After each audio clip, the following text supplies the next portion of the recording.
Scamming the public out of $750 million is a crime that the FBI frowns upon as much as any. Doing so by taking advantage of a global catastrophe during which millions of people's lives are at risk is an act that sinks to another whole new level. Alas, wherever there's an opportunity to take advantage of something, the fraudsters and the crooks are quick to pounce. That was exactly the case with Christopher Parris, a man who exploited the Department of Veterans Affairs and made a mockery of the American health and emergency response systems. It didn't take long before cunning FBI detectives managed to track him down. So how did the scam work, who fell for it, and how did he wind up giving himself away? Let's find out. This is Christopher Parris, the 39-year-old Atlanta resident responsible for a scam that not only intended to rob the good American people of their basic needs, but also sent the Department of Justice into a fuming rage. After discovering Parris's twisted actions, the Department of Justice made a statement.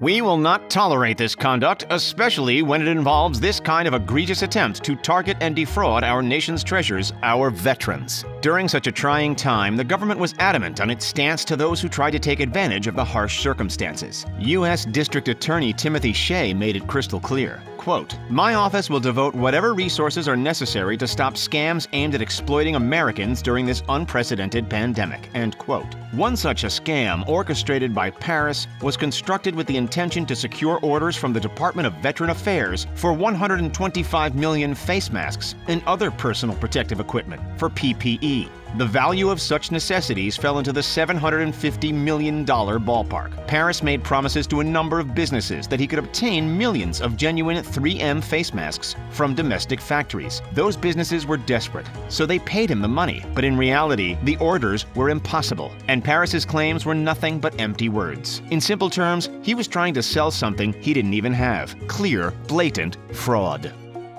It's no secret that 2020 has been a tumultuous year, and as far as it all seems, we're not even close to being done with its wrath. The impact has been felt across every corner of the globe, far wider and far more penetrating than any of us could have ever imagined. Close to 5 million people and counting have been directly affected, found across every habitable continent on Earth, and spanning at least 187 countries and territories. Schools have been closed, sporting seasons have been suspended indefinitely, the majority of flights have been grounded, businesses have shut their doors, and the world is dealing with record-high levels of unemployment. So for Christopher Parris to attempt to exploit an already treacherous situation, that hit the nerve for Homeland Security and the FBI, and they were determined to bring him to justice swiftly. The early months of 2020 has seen demand for PPE like never before. It is almost unprecedented, with individuals and companies doing whatever it takes in order to get their hands on the necessary equipment. Millions of face masks, gowns, gloves, and sanitizer bottles have been required in an incredibly short period of time. Make no mistake, Christopher Parris was well and truly aware of this. Knowing that companies and governments were on their knees begging, Parris seized an opportunity to exploit. Whenever a case like this makes headlines and stops the rest of the world in its tracks, everyone hears about it. And let's be honest, it's pretty much all you hear about. Just as events like these can show the remarkable unselfishness of human nature, it can also highlight the exact opposite. As terrorizing as this event has been in and of itself, when a topic is this widely known and this continuously talked about, it can be squeezed and manipulated, and it has been. When there's an opportunity for a criminal, a fraudster to take advantage of something, they will. That was Stephen Morrell, chief of the FBI's Financial Crime Section. He's a man who has spent years following the patterns of financial fraud, so he knows what he's talking about. This isn't the first time he's dealt with people like Christopher Parris, but it was one of the first times he's seen someone criminally victimize veterans and those in need. In a similar vein of thinking, that's exactly why the most popular time in the calendar year for tax scams, be them online or over the phone, is right around the same time as the actual tax deadline. That's the topic on everyone's mind, and it's an easy access point for trickery. So even though 2020 has been turning people's lives upside down with an ominous, destructive health scare, we've actually been affected in more ways than the obvious. As tough as it is to believe, and as much as it makes our blood boil, some criminals have been capitalizing on the chaos and sending out all kinds of virus-related scams with the selfish intention of lining their own pockets. As the internet continues to expand into every aspect of society, online scams are growing not only in numbers, but in sophistication as well. Nearly 100,000 attempts of phishing are reported each month worldwide, based on the numbers coming out of the Anti-Phishing Working Group. We know that Parris made false promises of PPE in order to swindle $750,000, but how did the FBI actually track him down? Aware of shady business happenings all over the country due to an array of counterfeit masks and cleaning products popping up in every corner, the Department of Homeland Security Investigations, an arm of the Department of Homeland Security, led a nationwide crackdown. Dubbed Operation Stolen Promise, the Department of Homeland Security Investigations team opened up more than 370 cases. One of those cases was that of Christopher Parris. From his home outside Atlanta, Parris was claiming to represent a company called Encore Health Group. We know that he was trying to sell non-existent 3M respiratory masks and other protective equipment. But the red flag that led the investigation was not the amount he was trying to offload, but rather the price. One of Christopher's targets was a company located in Baton Rouge, Louisiana. The company in question had already done business with the state and was trying to help government agencies buy PPE.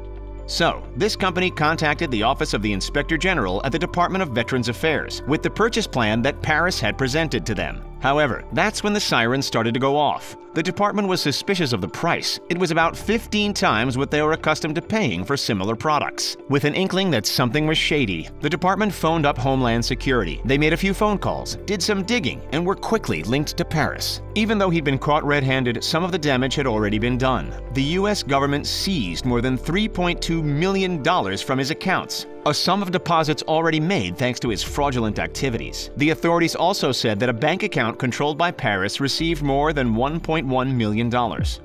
As we mentioned, almost 400 investigations were opened up during this time. Christopher's targeted companies and government entities, but others took advantage of individuals, small business owners, students, and employees. Allow us to introduce you to Alicia Coles. She and her husband, like hundreds of thousands, if not millions of others, had their lives turned upside down in 2020. Not solely as a result of mandatory lockdowns and restrictions, but because of scammers. Their furniture installation business had gone from booming sales to no bookings at all. To counter the lack of income, Alicia signed up online for a government loan program, only to be hit with a phishing attempt that tried to use her application to steal her identity.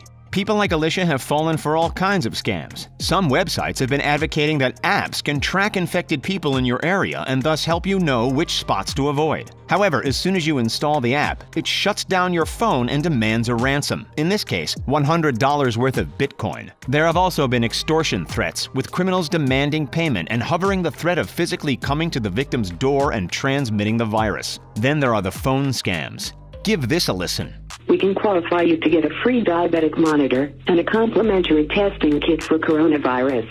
Even celebrities are getting in on the scamming action. This is Keith Middlebrook, an actor who claimed that he had developed a cure. Considering that hundreds of world-leading medical companies are funneling billions of dollars into treatment, do you really think a B-grade celebrity would be the one to figure it all out? Of course not. At this stage, there is no cure, and as punishment for his outlandish claims and related actions, Middlebrook was charged with wire fraud, accused of promoting a false claim, and taking advantage of the mass media focus in order to lure investors toward his company.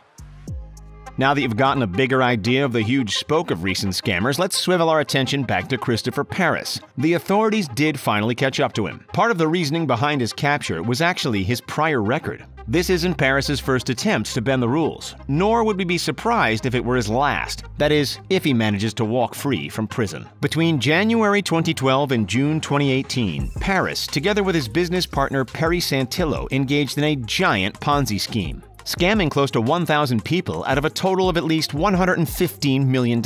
These ongoing tricks lasted for years. What was his method? Persuading his victims, people who already trusted him, to turn over their savings to his Rochester-based company, Lucian Development. He promised great investment opportunities which in reality did not exist. The pair would pay old investors with new investor money and scrape plenty off the top for themselves to live their own selfish, lavish lifestyle. Santillo would brag about their splurging, the likes of $150,000 weekend trips to Vegas and $10,000 suits, all while draining their victims' life savings. Perry Santillo pleaded guilty to 3 charges. 1. Conspiracy to commit mail fraud, 2. Mail fraud, and 3. Conspiracy to launder money, and faced up to 20 years in prison.